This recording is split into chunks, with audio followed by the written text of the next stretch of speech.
Kwame's rough hands gripped the sides of his old boat as he sailed into the heart of the ocean. The sun blazed mercilessly overhead as it had done for months. The fish, once abundant in their waters, had vanished. A drought had swept across the land, and the sea, once generous, now gave nothing. Every day, Kwame would set out before the sun rose in the sky. But lately, even the early mornings brought disappointment. The nets returned empty, mocking his efforts. His family's hunger broke his heart. He could not bear to see the longing in his wife's eyes, or the hungry look in his children's faces. They needed food, but the sea offered nothing. One hot afternoon, Kwame felt a desperation clawing at his chest. He could not sit idle, waiting for the sun to begin setting. So, he set out for the second time that day, defying the wisdom of generations. Sweat trickled down his brow as he cast his net into the sea. Hours passed, each moment stretching into eternity as he waited, his hopes dwindling with the sinking sun. Kwame felt a tug on the net. Half expecting disappointment, he pulled it up, heart pounding like a drum in a festival. To his shock, the net was heavy. With eager hands, he pulled it in, his eyes widening with disbelief. Instead of a glimmering fish, he found something stranger, human-like eyes staring back at him. Kwame nearly stumbled back, his heart now pounding like a runaway horse. The eyes belonged to a young mermaid, her face a mix of fear and pleading. "Please, I'm begging you to let me go," she whispered, her voice a soft melody. "Please." Kwame's heart beat in his chest, torn between disbelief and compassion. Before him lay a creature of myth and legend, a creature not meant to be caught by humans. But hunger, that he felt, whispered its own plea. With a heavy sigh, Kwame made his choice, knowing that the consequences would be as vast as the ocean itself. You are watching the Tales of the Savanna. Subscribe and be part of the tribe. Now, let's get back to the story. Why should I let you go? Kwame questioned, his mind torn between the faces of his hungry family members waiting at home and Amina, with tears in her eyes. I am part human, mister. You cannot, please. Kwame burst into laughter. We will just consume the fish part then. He raised a big knife, ready to sever the net. My name is Amina, sir. I also have a family waiting for me, pleaded the mermaid. Okay, Amina, I would prefer you not to talk right now. It would make it easier for both of us, Kwame said, lifting his knife menacingly. Please, sir, I can make you an offer. Amina shouted. Kwame lowered his knife. Speak, he said calmly. I can bring you fish every day. I have access to areas where your nets cannot go. I can help you. Amina proposed.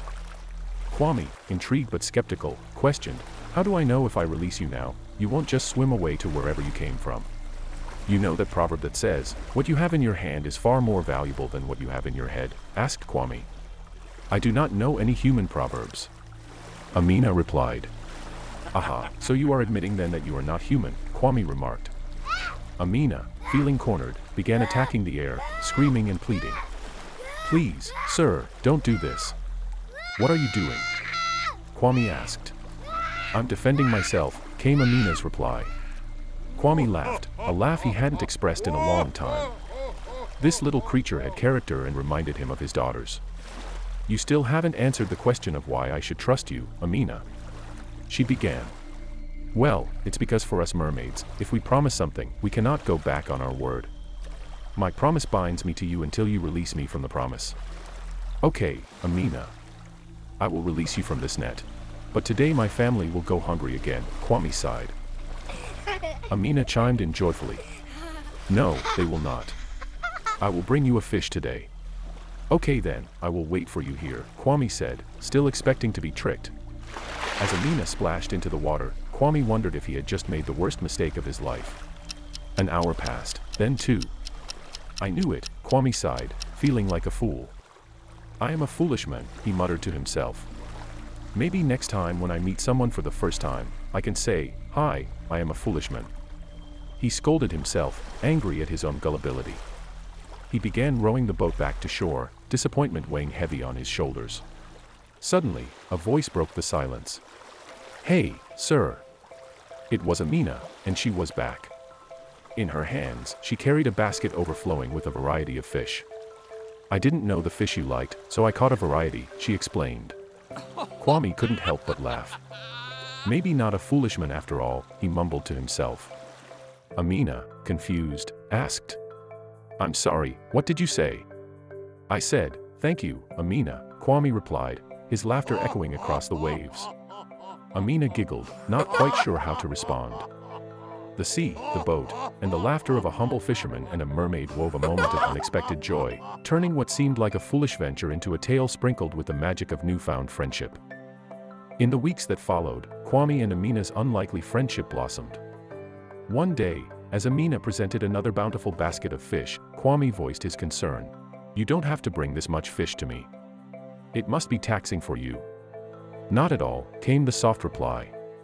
"I enjoy bringing you the fish and seeing your face light up, knowing that your family is well taken care of. Besides, you can take the fish to the market," Amina suggested. Amina cheerfully asked about the market, the animals on land, the birds, and the mountains. Kwame gladly shared tales, and in the process, a genuine friendship blossomed. "Okay, let's start with the tales of the market," Kwame chuckled.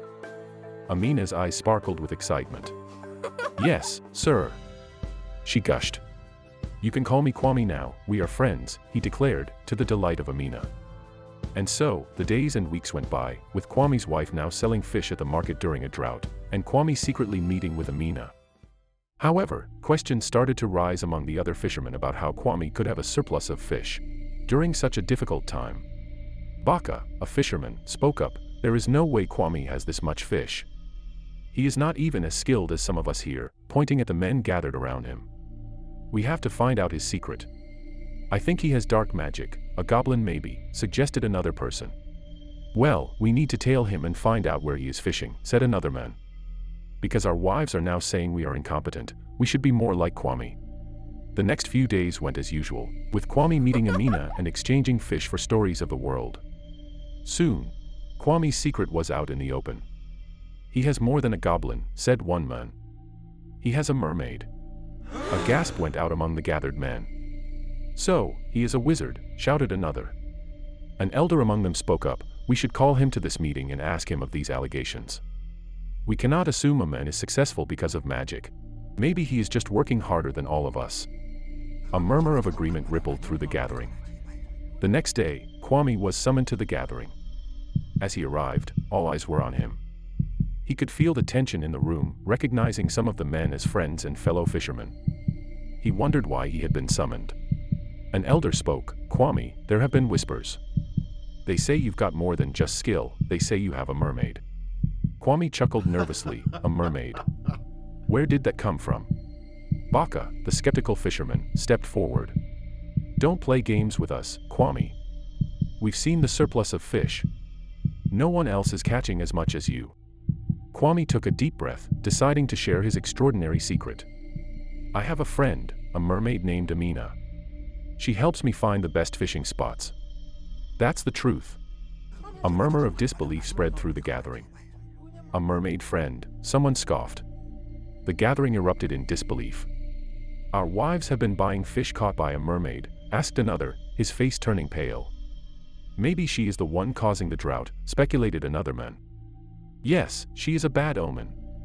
We must hunt her down and end her life for this drought to lift," declared someone else, and shouts of agreement swept through the room. Kwame's attempts to interject were stifled by the rising anger in the crowd. The chief, desperation in his eyes, looked at Kwame and asked, "How do we find this mermaid and end her life for the greater good of our people?" Kwame was speechless, unable to answer the hostile questions being thrown at him. In the midst of the chaos, he could hear Amina's voice innocently asking questions about the world, and he thought of these men hunting her. Tears began to run down his face. "You see, he even cries for this creature. He is an evil man," shouted someone in the crowd. Kwame, with a heavy heart, stood up to address the angry assembly. "I understand your fears, but Amina is no threat. She has brought fish and prosperity to my household during these hard times. She's not to blame for the drought, it's a natural occurrence. Please, let's not act in haste. She means no harm," Kwame pleaded, his voice filled with desperation.